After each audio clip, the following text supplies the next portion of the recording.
Hi friends, காலத்தை வெல்லலாம் சேனலுக்கு உங்களை அன்புடன் வரவேற்கிறோம். இந்த வீடியோ பார்ப்பதற்கு முன் நமது சேனலை நீங்கள் சப்ஸ்கிரைப் செய்யவில்லை என்றால் சப்ஸ்கிரைப் செய்து பெல் பட்டனை அழுத்தவும். வணக்கம் நண்பர்களே, இன்று பார்க்கவிருக்கும் தலைப்பு சூரியனை பற்றி முழுமையாக தெரிந்து கொள்ளலாம். ஞாயிற்றுக்கிழமை சிவந்த பூக்களால் சூரியனை பூஜிக்க வேண்டுமாம். பிற விரத நாட்களைப் போலவே ஞாயிற்றுக்கிழமையும் ஆச்சரிக்க வேண்டும், அதாவது அனுஷ்டிக்க வேண்டும். ஆனாலும் சூரியனுக்கு சிவப்பு பூக்களாலும் இரத்த சந்தனத்தாலும் பூஜை நடத்த வேண்டும் என்பது விதிமுறை. சூரியன் சம்பந்தமாக இந்த நாளை அனுஷ்டானம் செய்வதனால் ஞாயிற்று விரதத்தை இரவிவார விரதம் என்று அழைப்பதுண்டு. இந்த விரதம் இருப்பவர்கள் மனித உடலுக்கு தீங்கு விளைவிக்கும் உப்பு, எண்ணெய் முதலியவற்றை தவிர்க்க வேண்டும் என்று கூறப்பட்டுள்ளது. சூரியன் மறையும் நேரத்துக்கு பின் உணவருந்துவதை நிறுத்தி மறுநாள் உதயம் வரை உபவாசம் இருக்க வேண்டும் என்பதே ஞாயிற்றுக்கிழமை விரதத்தின் சிறப்பு. இந்த விரதம் சரியானபடி செய்து வந்தால் சரும நோய்கள் மற்றும் கண் சம்பந்தப்பட்ட நோய்களை தவிர்க்கலாம் என்பது நிரூபிக்கப்பட்டுள்ளது. பண்டைய காலத்திலேயே மக்கள் கூறி வருவது என்னவென்றால் தாமரை சூரியனின் மனைவி என்றுதான். இப்போது பலர் இதை விசுவாசித்து வருகின்றனர்.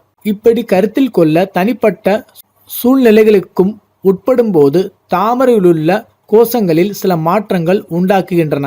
இவ்வகை மாற்றங்கள் தாமரையில் மட்டுமல்ல மற்ற மலர்களிலும் காணப்படுவதுண்டு. என்றாலும் நாம் அவற்றை சரியாக கவனிப்பதில்லை.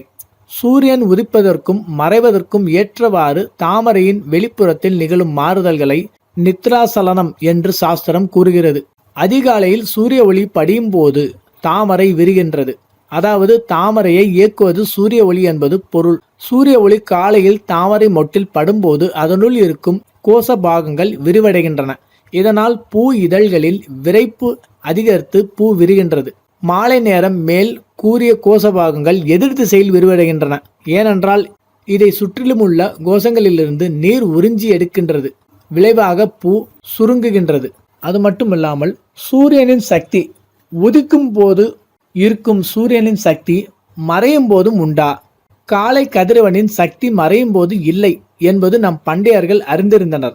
மேலும் சக்தி குறைந்த சூரியனின் நிறமே நாம் மாலை பொழுதில் காணும் சிவப்பு என்றும் உறுதியாக கூறியிருந்தனர். இது மிக சரியானது என்று சூரியனை பற்றி ஆராய்ச்சி செய்யும் விஞ்ஞானிகள் கண்டிருந்துள்ளனர். சூரிய ஒளி பூமியின் வாயுமண்டலத்தில் புகுந்து செல்லும் போது ஒரு பாகம் கதிர்கள் வாயு அணு மூலக்கூறுகளுடன் மோதி சிதறுகின்றன. ஒளியில் அலைநீளம் குறைந்த பாகங்களே இவ்வாறு சிதறுகின்றன என்பதும் கண்டறிந்துள்ளனர். மேலும் ஒளி எவ்வளவு தூரம் செல்லுகின்றதோ அவ்வளவு அதிகம் ஒளிக்கதிர்கள் சிதறிக் கொண்டிருக்கும். மாலையில் வந்து சேரும் ஒளிக்கதிர்கள் நடுப்பகலில் வரும் கதிர்களை விட 16 மடங்கிற்கு மேல் பயணம் செய்யும் போது ஒளிக்கதிர்களுள்ள அலைநீளம் குறைந்த பாகங்களையெல்லாம் சிதறி தெரித்த பின் அலைநீளம் கூடிய சிவப்பு கதிர்கள் சிதறாமல் வந்து சேரும். மாலை நேரம் சூரியனை பார்க்கும்போது இவ்வாறு எஞ்சியிருக்கும் சிவப்பு கதிர்கள் மனிதர் கண்களுக்கு புலனாகிறது. இதனால் மறையும் சூரியன் சிவப்பாக காட்சியளிக்கின்றது. கிரகண நேரத்தில் சூரியனை பார்க்கலாமா என்று கேட்டால், கிரகண நேரம் சூரியனை பார்க்க கூடாது என்று பெரியோர்கள் கூறும்போது அதை மூட நம்பிக்கை என்று இளைய தலைமுறை கூறி வந்தது. ஆனால் இது கண்ணுக்கு கெடுதல் உண்டாக்கும் என்று நவீன சாஸ்திரம் கூறுகிறது. கிரகண நேரம் மட்டுமல்ல, எப்போது சூரியனை நேரடியாக பார்த்தாலும் கண்ணில் பதியும் சூரிய பிரதிபிம்பத்துக்கு கண்ணின் ரெடினாவை சுடுமளவுக்கு வெப்பம் உண்டு. சாதாரண நேரத்தில் சூரியனை நேரடியாக பார்க்கும் போது ஒளியின் தீவிரம் காரணமாக கண் இமைகள் அடைந்துவிடும்.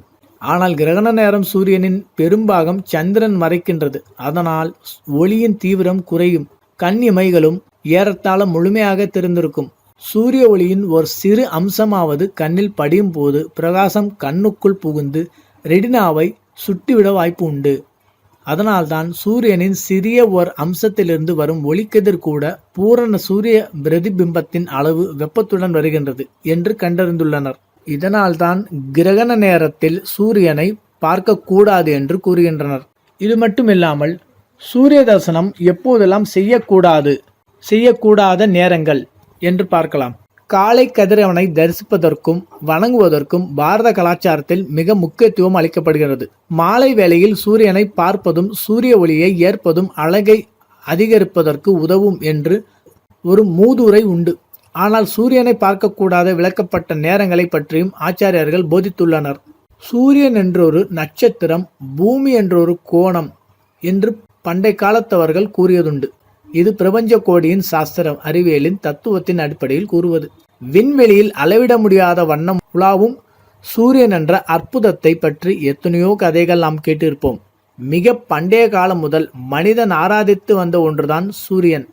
இதற்கு உதாரணமாக விளங்குகின்றது ஒரிசா மாநிலத்தில் கொனார்க்கில் சூரியன் கோயில். பூமியிலிருந்து சுமார் 15 கோடி கிலோமீட்டர் தூரத்தில் நிலை கொள்ளும் சூரியன் மிக மிக வெப்பமானது.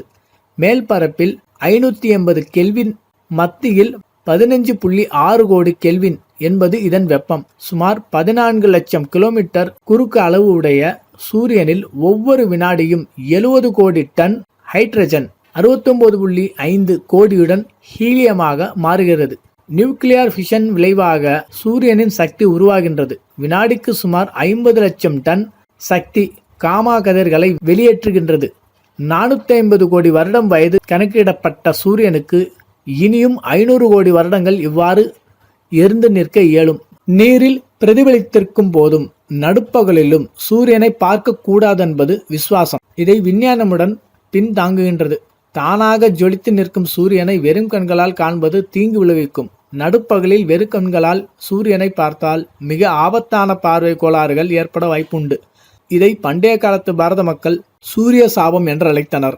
நீரில் பிரதிபலிக்கும் சூரியனை வர்ண பகவானுடன் இணைந்திருப்பதால் இக்காட்சி விளக்கப்பட்டது என்று தொன்று தொட்டே நம்பியிருந்தனர்.